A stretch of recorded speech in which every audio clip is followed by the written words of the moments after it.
تمام تعریفیں حمد و ثنا اللہ تعالی جل مجدہ الکریم کے لیے، درود و سلام نبی اکرم نور مجسم شفیع معظم احمد مجتبیٰ جناب حضرت محمد مصطفیٰ صلی اللہ تعالی علیہ وسلم کی ذات والا صفات کے لیے حمد و صلات کے بعد، عزیز دوستو، بزرگوں، بھائیوں، اللہ تبارک و تعالی نے قرآن حکیم میں نبی رحمت صلی اللہ تعالی علیہ وسلم کی عظمتوں کا، شانوں کا، بلندیوں کا ذکر فرمایا ہے۔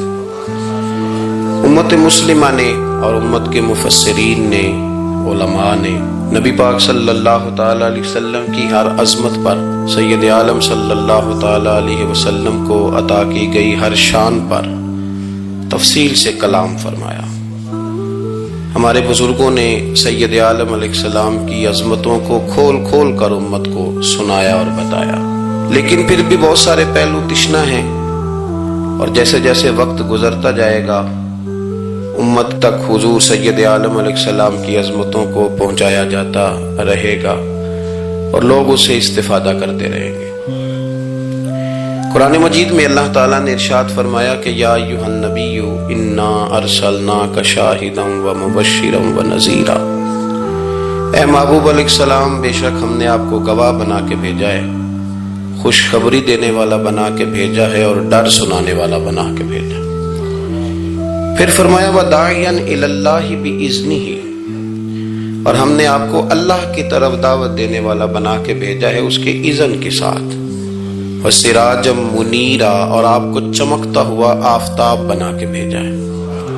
دنیا کے اندر انسان میں جو چیز اسے رغبت دیتی ہے، جو اس کو عمل پر ابھارتی ہے، وہ اس کا عقیدہ اور اس کی سوچ ہوتی ہے۔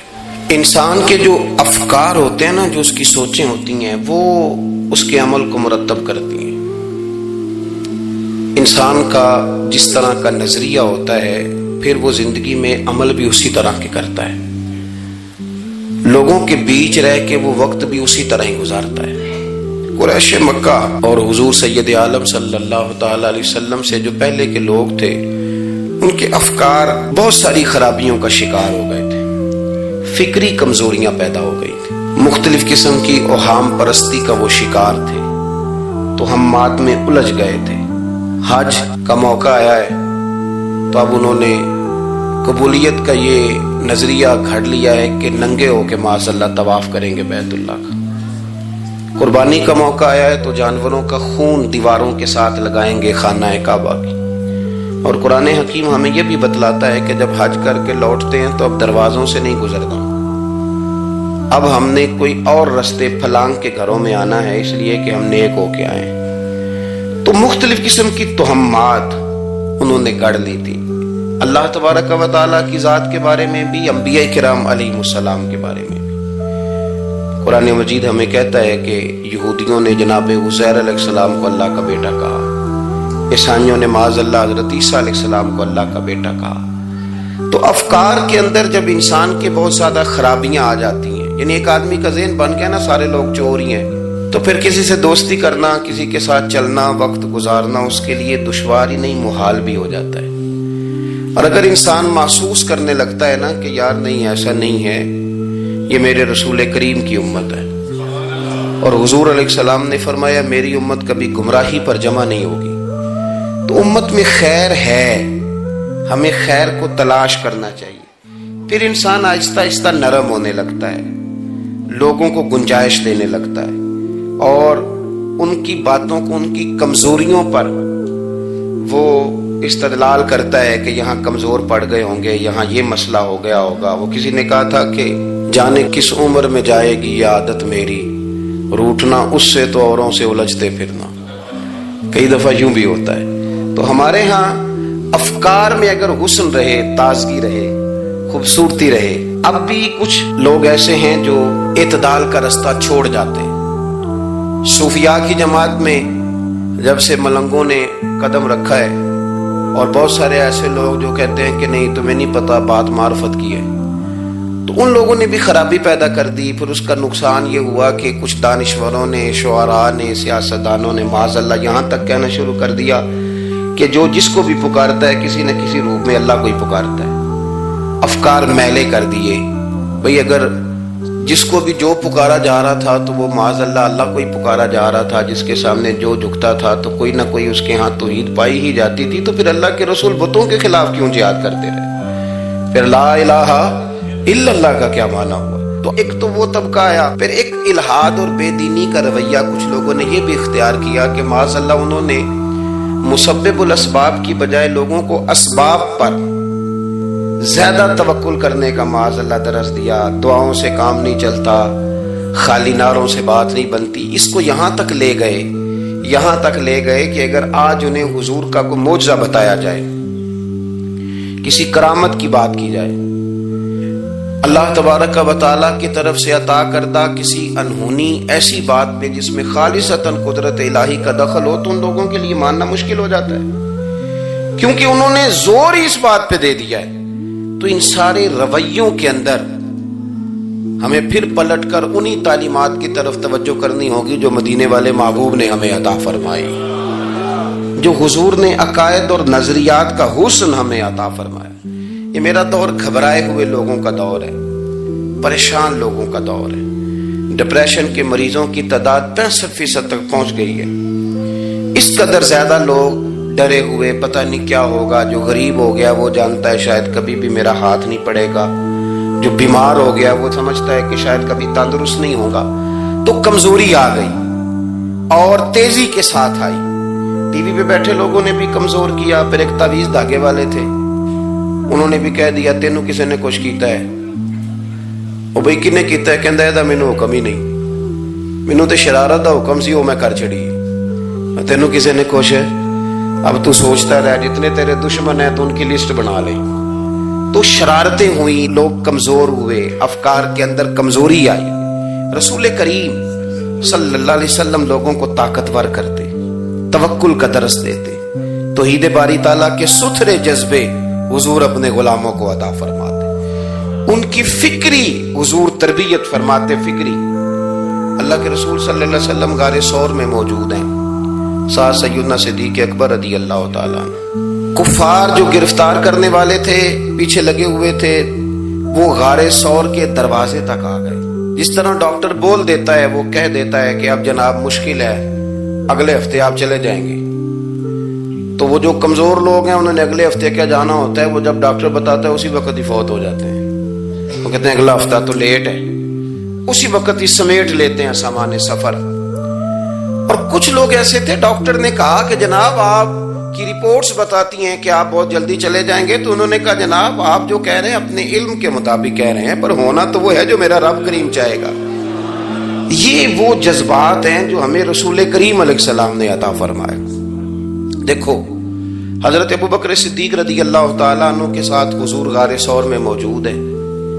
کفار جو گرفتار کرنے والے ہیں وہ دروازے تک آ گئے، بالکل دروازے تک۔ جناب صدیق اکبر رضی اللہ تعالیٰ عنہ ان کو دیکھ کر تھوڑا سا گھبرائے، اپنے لیے نہیں، ذات مصطفیٰ کے لیے گھبرائے، کہیں حضور کو کوئی تکلیف نہ پہنچ جائے، تھوڑا گھبرائے۔ یا رسول اللہ وہ تو قریب آ گئے، اور اگر انہوں نے پیروں کی جانب جھک کر دیکھا تو ہمیں دیکھ لیں گے۔ بالکل سرانے پہنچ گئے، یہ آ گئے، کھڑے ہو گئے، اور درمیان میں پردہ کیا ہے؟ مکڑی کا جالا، اور مکڑی کا جالا پھونک سے بھی اڑ جاتا ہے، تو مکڑی کا جالا بیچ میں۔ حضور وہ تو پہنچ گئے، ذرا جھک کر کے دیکھیں گے تو وہ تو ہمیں پکڑ لیں گے۔ اب یہ وقت تربیت ہے، اور وہ تربیت جو محبوب نے اپنے اس عظیم صحابی کی فرمائی، اس تربیت کو میرے رب کریم نے قرآن مجید میں بیان فرمایا۔ حضور فرماتے ہیں، رب فرماتا ہے کہ فرمایا محبوب نے، فرمایا لا تحزن، ابو بکر گھبرانا۔ یہ ایک موقع ہوتا ہے جب انسان کو گھیر لیتی ہیں مشکلات چاروں جانب سے، اور جو بھی آتا ہے وہ اسے مایوس ہی کرتا ہے، لیکن حالات کے سہمے ہوئے لوگوں کو بتا دو حالات بدل جاتے ہیں، ایک جیسے نہیں رہتے۔ کہا لا تحزن، ابو بکر گھبرانا کیوں؟ ہماری فوجیں آ کے انہیں پکڑ لیں گی، یا اندر ہمارے پاس کوئی ایسا اسلحہ موجود ہے کہ ہم ان پر چھوڑ دیں گے تو یہ مر جائیں گے۔ لا تحزن، ابو بکر گھبرائیے مت۔ کیوں نہ گھبرائیے؟ اس لیے کہ ان اللہ معنا، بے شک اللہ ہمارے ساتھ ہے۔ جن کے ساتھ رب ہو انہیں گھبرانا نہیں چاہیے. انہیں گھبرانا، یہ جو مسلح کی قوت ہوتی ہے، یہ دعا کی طاقت ہوتی ہے، دعا صلاح المومن، یہ جو قوت ہوتی ہے انسان کے پاس، یہ جو اس کے پاس ہتھیار ہوتا ہے کہ آج رات منا لوں گا میرا رب کرم فرما دے گا، یہ جو اس کے پاس قوت ہوتی ہے یہ اسے کمزور نہیں پڑنے دیتی، اسے طاقتور رکھتی. تو حضور نے افکار کے اندر یہ حسن پیدا کیا، لوگوں کو بتلایا کہ بجائے اس کے کہ تم کوئی چور رستہ تلاش کرو، کوئی سیاست کرنے کی کوشش کرو، تم کوئی ایسی راہ اختیار کرو جو تمہیں محسوس ہو کہ درست نہیں ہے، اس رستے نہ چلو، بلکہ تم اپنے رب کو منانے والے رستے پہ چلو. اور ترمذی شریف میں حدیث ہے، حضرت انس بن مالک رضی اللہ تعالیٰ عنہ فرمانے لگے کہ کریم محبوب علیہ السلام فرماتے ہیں کہ اپنے دکھڑے دنیا داروں کو نہ بتانا، سیٹھوں، نوابوں، چودھریوں، چاپلوسی کرنے کی ضرورت کوئی نہیں. اپنے دکھڑے دنیا داروں کو نہ بتانا ورنہ اللہ تمہیں کبھی غنی نہیں فرمائے گا. فرمایا اپنے دکھ اپنے رب کریم کی بارگاہ میں عرض کرنا، جلدی یا دیر سے اللہ تمہیں لوگوں سے بے نیاز کر دے گا. تربیت فرمائی. ہم لوگوں نے تیزی سے اپنے آپ کو کمزور کیا ہے. توجہ کا مرکز دنیا دار. وہ اکبر الہآبادی نے کہا تھا کہ مصیبت میں بھی اب یاد خدا ہم کو نہیں آتی، دعا منہ سے نہ نکلی جیبوں سے عرضیاں نکلی. اب بھی نہ لوگ درخواستیں جمع کراتے ہیں، دعائیں نہیں کرتے. تو بھائی ایک تو یہ کہ توحید باری تعالیٰ کے بارے میں اصل نظریات، افکار کا حسن، پاکیزگی اور آپ کا اپنے رب کی جانب پورا توجہ کرنا. ہمارے ہاں اب تو خیر کرامتیں فیس بک پہ آتی ہیں اور لوگ اس کا سوال بھی بڑا تگڑا کر کے کرتے ہیں. اور جو بچے چھوٹے موٹے ہماری طرح طالب علم ہوتے ہیں، کچھ کتابیں پڑھنے والے دین کے، وہ کئی دفعہ الجھ جاتے ہیں کہ اب اس کو ٹیلی کیسے کریں، ساتھ کیسے جوڑیں. ایسی کرامتیں اور کرامت بیان کرنا بھی لوگوں نے ذمہ داری سمجھ لیا ہے. حالانکہ جڑے محرم راز حقیقت دے وہ تے راز حقیقت کھول دے ہی نہیں. اے جنہ ویکھیا نہیں او کرن گلاں، جنہ ویکھ لیا او تے بول دے ہی نہیں، تو بات ہی نہیں کرتے. تو کرامت نا جوڑ جاڑ کے نا کہیں فٹ کی جاتی ہے. آپ کو بخاری مسلم میں حدیث ملے گی، کوئی بھی ایسی اوہام پرستی، کوئی بھی ایسا نظریہ، کوئی بھی ایسی بات جو ذہن کو منتشر کرے، یعنی ابھی تک لوگ کہہ دیتے ہیں ہمارے کہ وہ کالی بلی رستہ کاٹ گئی تھی. تو معاملہ بڑا، میں ملتان شریف پہنچا تو مجھے وہاں ایک میرے سنگی کہنے لگے، بڑا پرانا ان سے ربط ہے، کہنے لگے کہ میں نے آج نہ تجربہ کیا ہے، ویسے واقعی کالی بلی رستہ کاٹی ہے تو مشکل ہو گئی ہے. میں نے انہیں کہا کہ آپ کا تجربہ سجدہ صاحب کا محتاج ہے، آپ کو دوبارہ سے تجربہ کرنا چاہیے. خدا کے بندے کالی بلی رستہ کاٹ جائے تو مشکل ہوتی ہے، تو میرا تو سارے رستے، کئی کالی گاڑیاں رستہ کاٹ گئی، اب کیا کیا جائے. یہ کمزوری ہے. افکار میں کمزوری نہیں پیدا کریں، کچا پن نہ پیدا کریں، آپ مضبوطی لائیں. بخاری مسلم میں آپ کو حدیث ملے گی، سرور کائنات علیہ السلام کے صاحبزادے جناب ابراہیم علیہ السلام وصال فرما گئے، اور کیفیت یہ تھی کہ انہوں نے حضور کی مقدس گود میں آخری سانس لیا. داڑھی مبارک محبوب کی آنسوؤں سے بھر گئی. حضرت انس کہتے ہیں عرض کی یا رسول اللہ آپ بھی آنسو بہاتے ہیں؟ فرمایا میرا بیٹا گیا ہے تو آنسو نکل آئے ہیں، ورنہ میری زبان پہ وہی جاری ہے جس سے میرا رب راضی ہوتا ہے. اسی دن نا، جس دن سرکار کے صاحبزادے کا وصال ہوا، اسی دن سورج کو گرہن ہو گیا. کچھ لوگوں نے بات جوڑ دی، کہنے لگے کہ آج چونکہ حضور سید عالم علیہ السلام کے صاحبزادے کا وصال ہو گیا تو آج دیکھو سورج کو بھی گرہن ہو گیا. بات جوڑ دی. غم کی کیفیت تھی، سرکار کی مقدس داڑھی آنسوؤں سے بھری ہوئی تھی، حالات کا تقاضا اور اس کی سمت کچھ اور تھی. حضور نے جمعے کا انتظار نہیں فرمایا، فرمایا بلاؤ لوگوں کو مسجد میں. لوگ جمع ہو گئے اور صحابہ فرماتے ہیں ہمارے خیال میں یہ تھا کہ یہ موقع نہیں تھا. آج نہ جہاد کے لیے حکم آنا ہے، کس مقصد کے لیے حضور نے طلب فرمایا، لیکن جب ہم گئے اتنا ضروری کام ہے نظریات کا صاف ہونا. اللہ کے محبوب نے لوگوں کو اسی دن بلا کے فرمایا لوگوں سنو، سورج اور چاند کو جب گرہن لگے تو استغفار پڑھا کرو، تسبیحات کیا کرو، نوافل ادا کیا کرو، اللہ کے حضور حاضر ہوا کرو. فرمایا یہ سورج اور چاند کو جب گرہن لگے تو یہ اللہ کی نشانیوں میں سے نشانی ہوتا ہے. کسی بندے کے دنیا سے جانے کا اس کے ساتھ کوئی تعلق نہیں. تم نے اپنے ذہن کو ٹھیک رکھنا, افکار کو ٹھیک رکھنا, کسی بھی قسم کی تم نے اوہام پرستی کا شکار نہیں. مضبوط رہیں. اٹھ باندھ کمر کیوں ڈرتا ہے, پھر دیکھو خدا کیا کرتا ہے. آپ مضبوط رہیں. جب مضبوط رہیں گے تو انشاءاللہ توانائی اللہ کی طرف سے عطا کر دی جائے. دوسری بات, نبی پاک صلی اللہ تعالی علیہ وسلم نے تمام انبیاء کرام علیہم السلام کے بارے میں لوگوں کے ذہنوں کی اصلاح کی. آپ کبھی قرآن حکیم کا مطالعہ فرمائیں, احادیث مبارکہ کو پڑھیں تو میرے محبوب کریم کی شان یہ ہے کہ حضور انبیاء کی شانیں بیان کرتے ہیں. حضرت موسیٰ کلیم اللہ ہیں, کس نے ہمیں بتایا؟ قرآن و حدیث نے بتایا. شانیں بیان کی نبیوں کی, عظمتیں بیان کی. حضرت ابراہیم خلیل اللہ ہیں, یہ ہمیں قرآن نے بتایا, حضور نے بتایا. لیکن ساتھ ہمیں یہ بھی بتایا کہ ہیں یہ اللہ کے بندے, ہیں یہ اللہ کے رسول. نبی پاک صلی اللہ تعالی علیہ وسلم نے افکار اور نظریات انبیاء کے بارے میں لوگوں کے درست فرمائے. مجموع زوائد میں حضرت مولا علی شیر خدا رضی اللہ تعالیٰ عنہ کی حدیث مروی ہے. ایک بدو آ گیا حضور کی بارگاہ میں کچھ مانگنے کے لیے.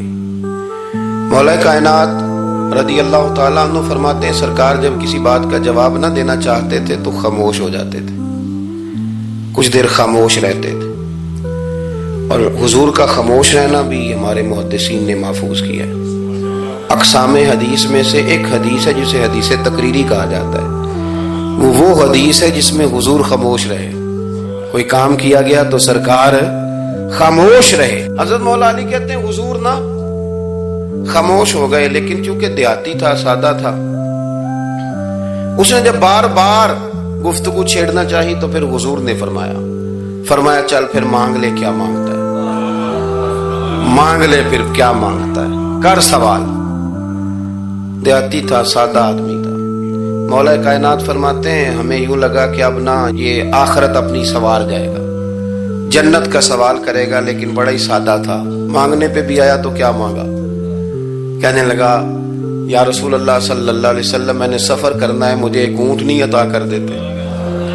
حضرت سلطان باہو سے کسی نے کہا کہ بڑے لوگ مرید ہوتے ہیں, تو فرمانے لگے رابطہ طالب کوئی نہیں ملیا, جو ملیا طالب زرد آؤ. تو بہت سارے لوگ ایسے آتے ہیں جو کامل شیخ کے پاس بھی آ کے کہتے ہیں دکان کوئی نہیں چلتی. یہ تو کسی سیٹ سے مشورہ کر لیتے, کاروبار چلانے کا آپ کو ڈھنگ بتا دیتا. یہ یہاں آ کے بھی آپ نے یہی سوال کیا, یہاں پہنچ کے بھی یہی سوال. تو نبی پاک صلی اللہ تعالی علیہ وسلم سے کہنے لگا ایک اونٹ دے دیں آنے جانے کے لیے. حضرت علی کہتے ہیں ہمیں بڑا افسوس ہوا, یار تو آیا کہاں پہ ہے اور تو مانگ کیا رہا ہے, تو بارگاہ دیکھ اور اپنا سوال دیکھ, تو کہاں کھڑا ہے, کیا مانگ رہا ہے. حضور مسکرائے اور مسکرا کر کے فرمایا کہ اونٹ تجھے دیا, چل کچھ اور بھی مانگ لے. حضرت علی کہتے ہیں ہم نے کہا اب جنت مانگے گا یہ حضور سے. تو بڑا ہی بولا تھا, کہنے لگا جی اگر آپ کچھ اور بھی دینا چاہتے ہیں تو اونٹ پہ ڈالنے کے لیے کجاوا بھی دے دیں. تو حضرت مولا علی شیر خدا فرماتے ہیں ہمیں پھر بڑا افسوس ہوا کہ یار دیکھو اتنا چانس ملا ہے پھر کھو دیا. رسول کریم علیہ السلام بھی مسکرائے, اور سرور کائنات کی جو مسکراہٹ ہوتی تھی وہ خوشیاں تقسیم کرتی تھی. اعلیٰ حضرت رحمت اللہ علیہ فرماتے ہیں جس کی تسکین سے روتے ہوئے ہنس پڑے, جس کی تسکین سے روتے. اب یہاں سوال پیدا ہوتا تھا کہ پھر اس مسکراہٹ کے لیے تو انتظار کرنا پڑتا ہوگا کہ حضور مسکرائیں تو روتے ہوئے ہنسیں. تو اگلا شعر بھی ہے اور جواب بھی ہے. فرمانے لگے جس کی تسکین سے روتے ہوئے ہنس پڑیں اس تبسم کی عادت پہ لاکھوں سلام. یہ تو عادت ہے حضور کی, یہ تو عادت ہے مسکراتے رہنا. تو حضور بھی زیر لب مسکرائے. تیسری دفعہ میرے کریم نے پھر فرمایا چل مانگ لے کچھ, تجھے ایک چانس اور دیتے ہیں. پر مولا کائنات فرماتے ہیں بڑا ہی بھولا تھا, تیسرا چانس ملا, گویا گولڈن چانس ملا, لیکن پھر بھی وہیں کا وہیں رہ گیا. کہنے لگا ٹھیک ہے اگر آپ کچھ اور بھی دینا چاہتے ہیں تو میرا سفر لمبا آنے جانے کا خرچہ بھی دے دیں. اللہ اکبر. اب حضور عقائد کی بابت بتانے لگے کہ رسالت کے بارے میں، محبوب کے بارے میں عقیدہ کیسا ہونا چاہیے؟ تو حضور علیہ السلام فرمانے لگے تجھ سے تو وہ بنی اسرائیل کی بڑھیا ہی اچھی تھی۔ یا رسول اللہ صلی اللہ علیہ وسلم کون سی؟ تو حضور فرمانے لگے جناب موسیٰ علیہ السلام کو حکم ہوا ہجرت کریں، تو آپ جانے لگے، تو پھر ارشاد خداوندی ہوا کہ جہاں حضرت یوسف علیہ السلام مدفون ہے، آپ کا مزار پر انوار ہے، اگر آپ کو جانا ہے تو پھر ان کے تابوت کو بھی آپ نکال کر کے ساتھ لے جائیں۔ حضرت سیدنا موسیٰ علیہ السلام نے لوگوں سے پوچھا تمہیں پتہ ہے جناب یوسف کا مزار کہاں ہے؟ کسی کو نہیں پتا۔ ایک بوڑھی اماں ہے ضعیف العمر، اس کو خبر ہے۔ حضرت موسیٰ علیہ السلام نے اس سے کہا اماں تو بتائے گی کہ حضرت یوسف کا مزار کہاں ہے؟ تو کہنے لگی بتاؤں گی پر مفت نہیں بتاؤں گی۔ یہ حضور بیان کر رہے ہیں، بتاؤں گی پر فری میں نہیں بتاؤں گی، میں نا مفت تھوڑی بتاؤں گی۔ فرمایا چل تو اپنی قیمت بتا بتانے کی، تو کہنے لگی میں اس شرط پہ جناب یوسف کے مزار کا پتہ بتاؤں گی کہ آپ مجھے جنت میں وہ والا گھر دیں گے جس کے پڑوسی جناب موسیٰ علیہ السلام، آپ کے پڑوس میں گھر چاہیے۔ تجھ سے تجھی کو مانگ کے میں نے مانگ لی ساری کائنات، وہ والا مکان چاہیے جس کے پڑوسی آپ ہوں۔ تو حضرت موسیٰ کلیم فرمانے لگے اماں چل جنت مانگ، تو نبیوں کے قریب مکان مانگ رہی ہے، وہ تو بڑا اونچا درجہ ہوگا، تو بڑی دور پہنچ گئی، اتنی بڑی سوسائٹی میں پلاٹ مانگ لیا، وہاں پہنچ گئی۔ تو بوڑھی کہنے لگی ٹھیک ہے، پھر اگر یہ معاملہ ہے تو پھر ختم ہو گئی بات، اگر آپ نہیں بتاتے تو جائے میں بھی نہیں پتہ بتاتی۔ جب وہ اڑ گئی، ٹھہر گئی، اور اڑی بھی کس طرح، یہ بھی میرے اللہ کی توفیق، میری طلب بھی تو تیرے کرم کا صدقہ ہے، میری طلب بھی تو تیرے کرم کا صدقہ ہے، یہ پاؤں اٹھتے نہیں بلکہ یہ اٹھائے جاتے ہیں۔ تو وہ کہنے لگی میں نہیں پھر بتاتی، آپ کسی اور سے پوچھ لیں۔ جناب موسیٰ خاموش ہوئے تو ارشاد خداوندی ہوا کلیم اپنے پڑوس میں مکان دینے کا وعدہ آپ کر لیں اور مکان انہیں میں عطا کر دوں گا۔ تو حضور سید عالم صلی اللہ تعالی علیہ وسلم نے اس بدو کی موجودگی میں تربیت فرمائی صحابہ کی، یہ چیزیں بھی حضور نے عطا فرمائی۔ لیکن جب تمہیں کہا جائے مانگو تو پھر یہ کریم رسول کا دروازہ ہے، مانگیں گے مانگے جائیں گے اور منہ مانگی پائیں گے، سرکار میں نہ لا ہے نہ حاجت اگر کی۔ تو افکار کا حسن، نظریات کی پاکیزگی، ہمارے ہاں نا آج کل جو ہمیں لیکچر دیے جاتے ہیں نا، بالخصوص جو طلباء سائنس پڑھتے ہیں، تو وہ جب سوالات اٹھاتے ہیں تو اس میں کچھ ایسی چیزیں بھی آتی ہیں، یہ ابھی کورونا کے حالات جب پچھلے دنوں چل رہے تھے تو اس وقت 2-3 قسم کے لوگ ہوئے، ایک تو وہ ہوتے ہیں جو بالکل نہیں ڈرتے، کہتے ہیں وہ چھوڑو جو ہوگا دیکھا جائے گا، اور ایک وہ ہوتے ہیں جو اتنا ڈرتے ہیں کہ بیچارے اپنے سائے سے بھی ڈرنے لگ جاتے ہیں۔ تو یہ دونوں باتیں جو ہیں یہ درست نہیں ہیں۔ درست کیا ہے کہ آپ احتیاط بھی کریں گے پر بھروسہ اپنے رب کریم کی ذات پر کریں گے، بھروسہ اللہ۔ تو لوگوں کو ڈرایا جاتا ہے اور جو خوف پھیلایا جاتا ہے ہمارے ہاں وہ بڑا عجیب قسم کا انداز ہے، قبر کو کھڑکی کوئی نہیں ہوتی، دروازہ کوئی نہیں ہوتا، آکسیجن کیسے جائے گی؟ یا آپ کبھی ٹویٹر پر مختلف بڑے لوگوں کے پیغامات دیکھیں تو موت کے بارے میں جب وہ چیزیں شیئر کرتے ہیں تو عجیب سا رنگ اس کا محسوس ہوتا ہے کہ اللہ جانے یہ بیچارہ کہاں کھڑا ہو گیا ہے، اور خوف، اور لوگ اس کا ذہن بنا کے ڈرتے ہیں۔ ڈرنا چاہیے، ضرور ڈرنا چاہیے، لیکن ایک بات یاد رکھیں، حضرت مولا علی فرمایا کرتے تھے کہ ڈرنا تو اپنے اعمال سے چاہیے اور ان کو درست کرنا چاہیے۔ ڈرنا تو اس چیز سے چاہیے کہ کیا ہم نے وہ راستہ اختیار کیا ہے جو قبر کو بالکل تنگ کر دے گا، جو جہنم کے گڑھوں میں سے گڑھا بنا دے گا۔ اگر وہ راستہ ہے اور اس پر آپ چلے ہوئے ہیں، آپ سخت ہو گئے ہیں، آپ نے سوچنا چھوڑ دیا ہے، آپ نے حقوق العباد کے معاملے کو ترک کر دیا ہے، آپ اپنی طبیعت کے لحاظ سے لوگوں کو ستانا مشغلہ بنا بیٹھے، آپ حلال حرام کی تمیز چھوڑ گئے، نگاہوں کی صفائی سے لے کر رزق حلال کو پیٹ میں لے جانے تک اگر غیر محتاط ہو گئے تو پھر تو خوف کھائیں۔ لیکن یہاں ان نظریات کی بابت جو حضور نے ہماری تربیت فرمائی، تو حضور نے ہمیں یہ نہیں فرمایا کہ میرا مومن ہو تو تم اسے کھڈے میں چھوڑ آؤ گے، ہو زندگی تقوی اور محتاط رہ کر گزارنے والا اور تم اسے کھڈے میں چھوڑ آؤ، یہ نہیں ہے، بلکہ فرمایا جو میرے مومن کی قبر ہوتی ہے روضہ تم من ریاض الجنہ، وہ تم اسے نہ کھڈے میں نہیں چھوڑ کے آئے، باغ میں چھوڑ کے آئے ہو، آپ باغ کا تصور کریں پھر قبر کو سوچیں. نہیں باغ میں چھوڑ کے، اور باغ بھی معمولی نہیں، جنت کے باغوں میں سے باغ، جنت کی کیاریوں میں سے روضۃ من ریاض الجنہ. اب ذرا اس اینگل سے آپ اپنی قبر کو سوچیں، اس رویے کے ساتھ کہ اگر قبر آپ کی جنت کا باغ ہے تو باغ میں جاتے بندہ ڈرتا تو نہیں، اور باغ اتنا حسین ہے کہ جس میں پہلی آنکھ کھلے گی تو پہلی نظر اٹھے گی تو مدینے والے محبوب کا چہرہ نور نظر آئے گا. اتنا شاندار باغ، آپ اس کی رعنائی، اس کا حسن اور اس کی خوشبو کو ملاحظہ فرمائیں. تو حضور نے نا ہماری تربیت فرمائی. میں اکثر کہا کرتا ہوں آپ سے کہ انسان 10-15 سال کے بعد پردیس سے واپس لوٹے اور ماں اگر موجود ہو نا گھر میں، اتنا تگڑا استقبال کرتی ہے کہ مزہ آ جاتا ہے. اس کا بس نہیں چلتا، مکان بھی نہیں بنا دے، فلانی چیز بھی نہیں لے آؤ، میرا پتر آ رہا ہے، فلانی بھی. تو سالوں بعد بندہ گھر لوٹے تو ماں اتنا استقبال نہیں کرتی جتنا قبر میں اللہ کی رحمت بندے کا استقبال کرتے. اس لیے جب یہ سوچ بن گئی تھی نا صحابہ کی حصول جنت کی، تو پھر ان کو لگاؤ ہو گیا تھا. پھر دنیا کی زندگی، جاہ و جلال، مال و دولت اتنا زیادہ وقت نہیں رکھتا تھا ان کی نظر میں.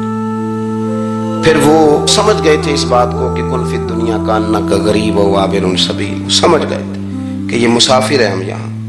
اور وہ پھر اتنا زیادہ اپنے ذہن پہ چیزوں کو سوار نہیں کرتے تھے، محسوس کرتے تھے کہ اتنی زندگی ان کی ہے، اتنی زندگی ان کی گزر گئی ہے، محسوس کرتے تھے. اور اس پر پھر وہ جو فوکس کرتے تھے وہ آخرت کے لیے کرتے تھے. ایک خاتون حضور کی بارگاہ میں حاضر ہوئی. یہ بھی سیاستہ میں آپ کو روایت ملے گی، بہت ساری کتابوں میں ہے لیکن اس کی اصل آپ کو بخاری شریف میں ملے گی. حضرت ابو ہریرہ رضی اللہ تعالیٰ عنہ فرماتے ہیں کہ خاتون آئی تو اس نے آ کر نا بڑے درد کے ساتھ حضور کی بارگاہ میں استغاثہ پیش کیا. عرض کرنے لگی یا رسول اللہ صلی اللہ علیہ وسلم، میں نا مرگی کی مریض ہوں اور بڑی تکلیف میں ہوں. یہ جو مرگی کا مرض ہوتا ہے یہ اعصابی بھی ہے، جسمانی بھی ہے. ذہن کو کنٹرول کرتا ہے اور انسان جسمانی طور پر بھی بالکل اس وقت جب دورہ ہوتا ہے مفلوج ہو جاتا ہے، ذہنی طور پر بھی خوشی غمی آنا جانا دشوار ہو جاتا ہے انسان کے لیے. تو وہ خاتون عرض کرتی ہے یا رسول اللہ صلی اللہ علیہ وسلم، مجھے مرگی ہے، کریم آپ دعا فرمائیں، رب مجھے شفا عطا کر دے. حضور دعا فرما دیا کرتے، اللہ تعالیٰ نے میرے محبوب کے وجود کو شفا بنایا. لعاب دہن مولا علی کی آنکھوں پہ لگائیں تو رب کریم فوراً شفا عطا فرمائے.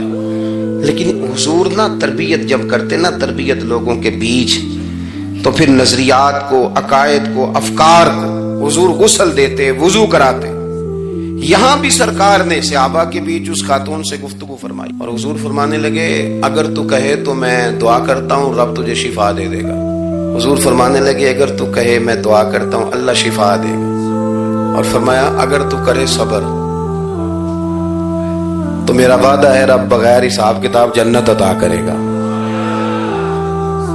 اب یہ سوچ ہے، یعنی ہمیں جب چانس ملتا ہے دنیا اور آخرت میں چیزوں کو عکس کرنے کا تو آپ نظر دوڑا لیں دائیں بائیں کہ لوگوں نے توجہات کہاں اپنی مرکوز کی ہوئی. حضور نے فرمایا اگر تو کہے تو رب کریم ہے، وہ شفا دے گا، میں دعا کروں گا. اور اگر تو صبر کرے، مانا کیا کہ اگر تو مرگی کے ساتھ ہی گزارا کرے، اس کے ساتھ ہی وقت بتائے تو پھر رب تجھے جنت دے گا. یہ سمجھ لیں بات، اس پر غور کریں. وہ جو بیماری کو رحمت کہا گیا تو یہاں اس کا عملی مظاہرہ ہونے جا رہا ہے. حضور فرمانے لگے گر تو صبر کرے تو رب جنت دے گا. صحابہ کہتے ہیں اس بوڑھی نے 1 منٹ نہیں لگایا سوچنے کے لیے، فوراً عرض کرنے لگی.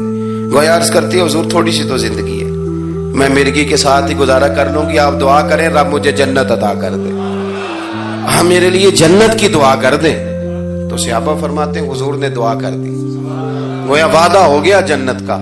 وہ عرض کرتی ہے یا رسول اللہ صلی اللہ علیہ وسلم جب مرگی ہوتی ہے تو میرے وجود سے کپڑا ہٹ جاتا ہے، ستر کا مسئلہ بنتا ہے، اس کے لیے آپ ضرور اللہ کے حضور عرض کریں. تو سرکار نے دعا کر دی. صحابہ فرماتے ہیں کہ وہ دیر تک موجود رہیں، دیر تک. حضرت عثمان غنی کے زمانہ مبارکہ تھا، وہ بوڑھی موجود رہیں. جب بھی انہیں مرگی ہوتی تھی کپڑا اپنی جگہ پہ موجود رہتا تھا. اور جب ہم سے کوئی کسی جنتی کو دیکھنے کا سوال کرتا تھا تو ہم کہتے تھے اس بوڑھی کو دیکھ لو، اسے دنیا میں ہی حضور نے جنت کی بشارت عطا فرما. تو جو سمجھنے کی بات ہے وہ یہ ہے توحید، رسالت، قبر، حشر، اس کے بارے میں اپنے نظریات کو صاف ستھرا رکھیں۔ وقت تیزی سے بیت رہا ہے، وقت جو اپنی اس کی سپیڈ ہے اس کے ساتھ وہ گزر رہا، قریب ہوتے جا رہے ہیں لوگ قبر کے، آخرت کے۔ کرنے کا کام یہ ہے کہ ہمارے نظریات وہ ہوں جو ہمیں رسول کریم نے عطا فرمائے۔ حضرت فاروق اعظم رضی اللہ تعالیٰ عنہ جیسے دلیر آدمی حضور کے مقدس وجود پر موٹے بان کی چارپائی کے نشان دیکھ کے جب روئے ہیں تو حضور نے وہاں بھی تربیت فرمائی ہے۔ فرمایا عمر کیا تم پسند نہیں کرتے کہ اللہ آخرت کی ساری شانیں ہمیں ہی عطا کرے، اور دنیا میں ہم تھوڑی سی مشکل دیکھ لیں تو ان چیزوں کو ہم نے سمجھنا ہے۔